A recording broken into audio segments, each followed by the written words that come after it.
À medida que se aproxima o fim do mandato de Ana Martinho como secretária-geral no Ministério dos Negócios Estrangeiros, é natural que Boca no Trombone queira fazer uma análise sobre o que foi o desempenho desta embaixadora, que conseguiu alcançar até o lugar que até então só os homens ocupavam: secretária-geral do Ministério dos Negócios Estrangeiros.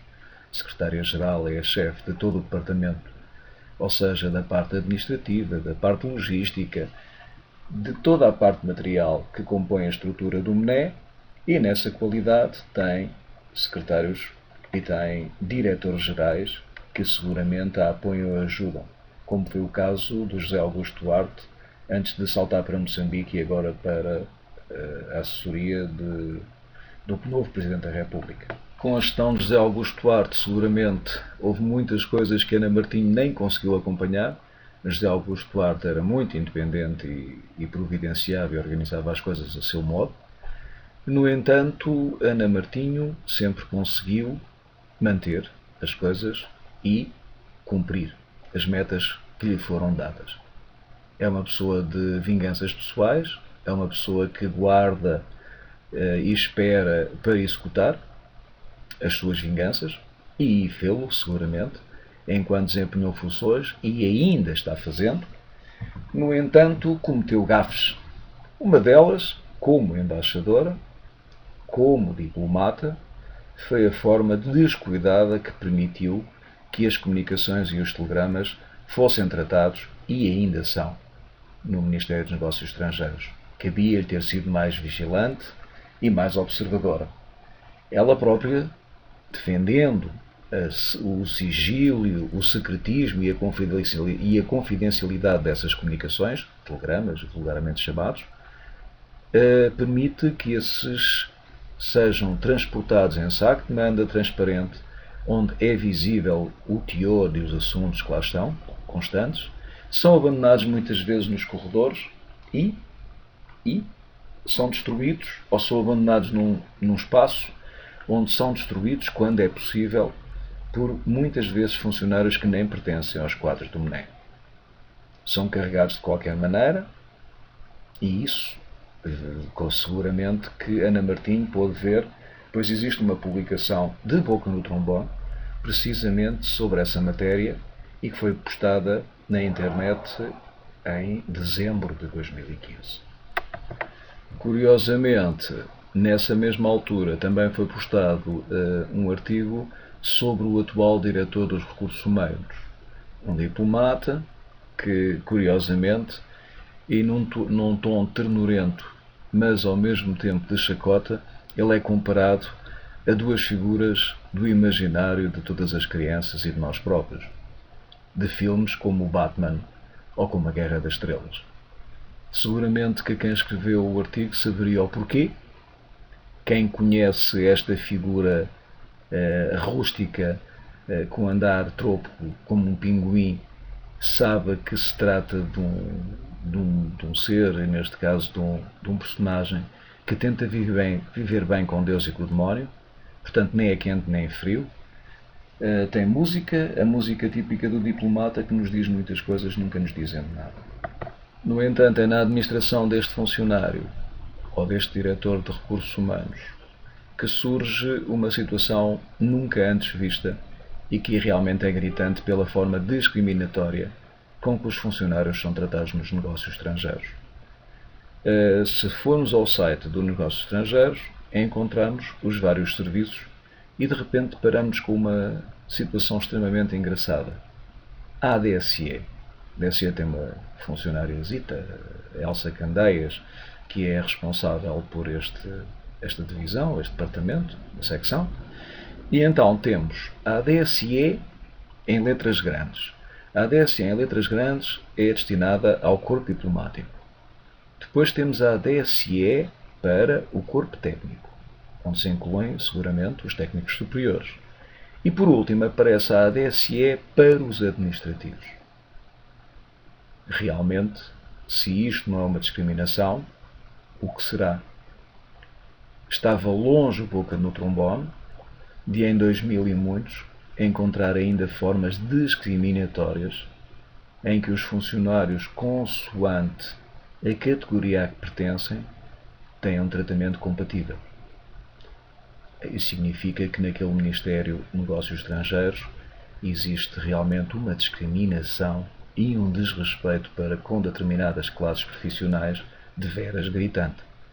E efetivamente é, contrastando com outras situações. Vou citar 2 ou 3 casos de funcionários que esses seguramente têm muito a dizer de bom do MNE. Refiro-me, por exemplo, a um chefe de divisão do Gabinete de Informação e Imprensa. É professor, ex-jornalista, de nome Luís Cunha. Publicou um livro em 2012, penso que o segundo, A Hora do Dragão. Foi à televisão, teve várias entrevistas e deu-as no seu local de trabalho, não sei se com autorização superior ou não, e para além disso, onde tirou fotografias, etc., onde para além disso ainda tem a beneficiar uma situação. Apurou boca no trombone que este Dr. Luís Cunha, durante a altura em que preparou o seu doutoramento, foi-lhe concedido durante um ano estar em casa com o vencimento pela totalidade, com todos os direitos salariais, incluindo o subsídio de almoço. Porque, coitado, ele tinha que pensar e se preparar para o seu doutoramento. Realmente é positivo. Temos que reconhecer que o Ministério dos Negócios Estrangeiros é muito simpático para com alguns dos seus funcionários. Recordo-me também outro, também um chefe de divisão, um tal José Marujo. José Marujo era da UGT, licenciou-se e entrou para a UGT. Da UGT acabou por vir para o Ministério dos Negócios Estrangeiros e, durante anos, este funcionário técnico superior era chefe de divisão de um núcleo concursal, ou seja, era chefe de uma divisão que começava e acabava nele próprio. Realmente estamos a falar de um homem com uma capacidade profissional de veras grande, porque uma divisão em que é apenas um funcionário, se não for pelo facto de ele receber os mais cerca de 500 euros mensais correspondente ao cargo de chefe de divisão, então não se justifica. Ou então, claro, será um funcionário tão brilhante que ele próprio substitui um núcleo completo ou uma divisão. Só tem uma obsessão, é um funcionário que por lá anda no MNE, é jogar a bola à sexta-feira. E durante a semana enviar e-mails, fazer convocatórias a um grupo de funcionários que irá com ele jogar à bola. Mas é preciso ter cuidado para se jogar com o José Marujo. José Marujo gosta sempre de vencer, faz as equipas sempre com os melhores jogadores para ter a certeza de que ganha, e se não estiver a ganhar, faz birra, mete a bola debaixo do braço, como qualquer miúdo, e diz, não, já ninguém joga mais, ou quando estou a ganhar acabou o jogo porque já estamos cansados. Enfim, um menino grande a brincar aos técnicos do MNE. Depois há outros funcionários que, não sendo técnicos, também tiveram sorte. Realmente José Marujo foi responsável durante muito tempo pela vinda dos funcionários ou pela captação de funcionários e quadros para o MNE.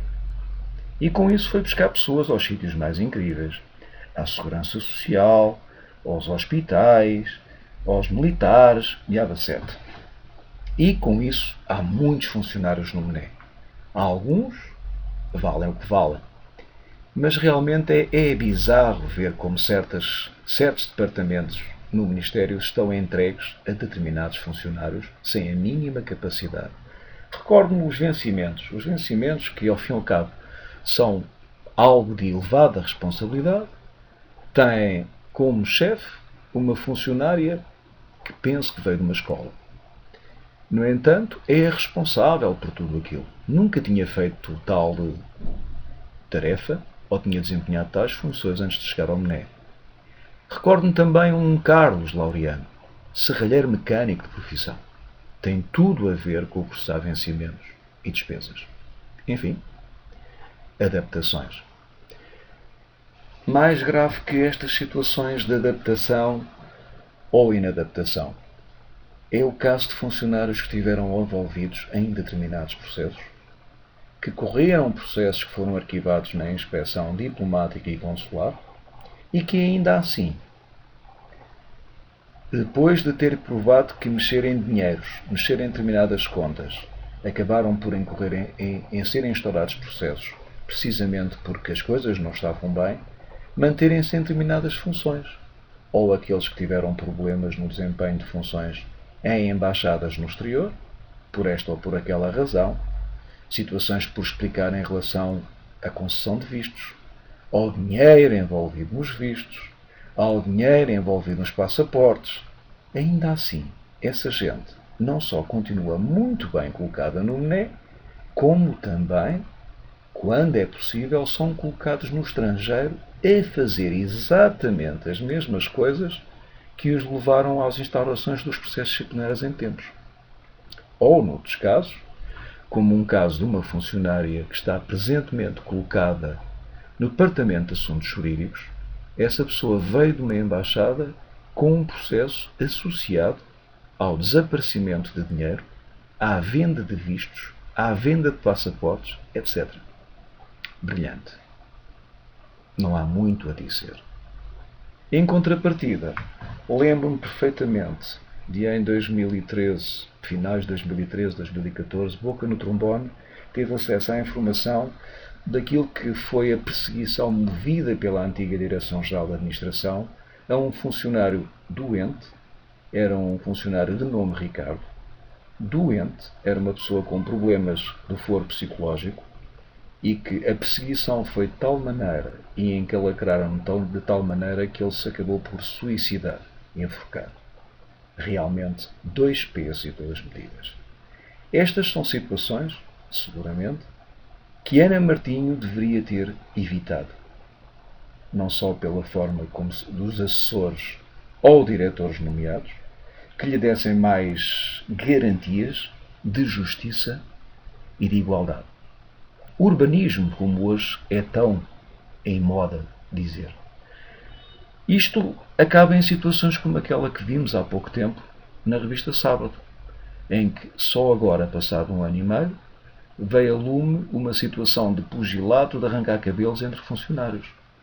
Sabemos, neste caso Boca no Trombone, que a inspeção diplomática e o próprio MNE está cheio de processos, precisamente por situações semelhantes, por situações de perseguição, por situações de injustiça em que as pessoas já estão cansadas e avançam para os tribunais competentes no sentido de obter justiça. Esta é realmente a página negra da Ana Martinho. Esperemos que o próximo secretário-geral ou a próxima secretária-geral seja mais cuidadosa e mais rigorosa. Mais cuidadosa, seguramente, e, acima de tudo, saber muito bem escolher os seus colaboradores para que situações como estas não voltem a acontecer.